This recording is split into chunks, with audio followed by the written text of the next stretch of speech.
75 years. That's your expiration date. Maybe you'll get lucky and squeeze out a few more. Or maybe you won't even make it that far. Either way, the clock doesn't stop yet. How much of that time have you already wasted? How much more are you willing to throw away? Right now, someone out there is mapping out their 10-year plan, probably even setting reminders to finally drink more water.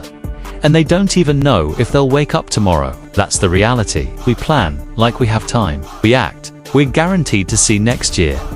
But time isn't promised, it's borrowed. I'm not saying this to scare you, I'm saying this to wake you up. Because every time you doubt yourself, every time you convince yourself you're not ready, you are literally gambling with the only currency that matters, or time.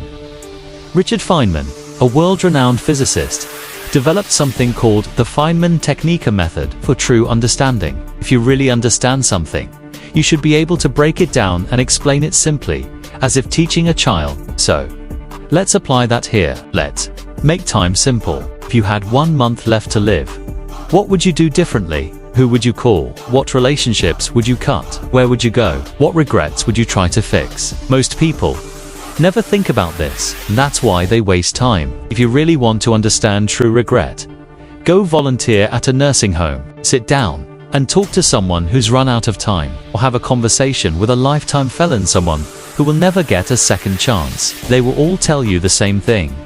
They don't regret the things they tried and failed at. They regret the things they never did, the missed chances, the unspoken words, the risks never taken.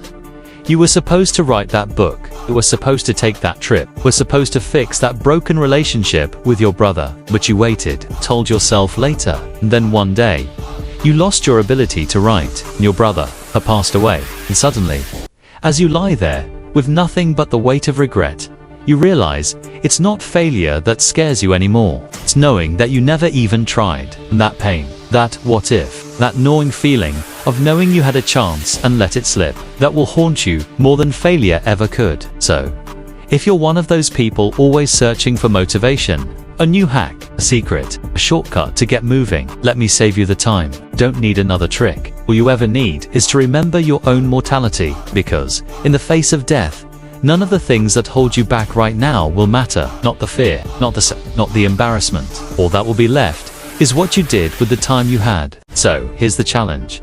Stop saying one day and make it day one. Do something today. Now that moves you forward, even if it's small, even if it's uncomfortable, because your time is running out.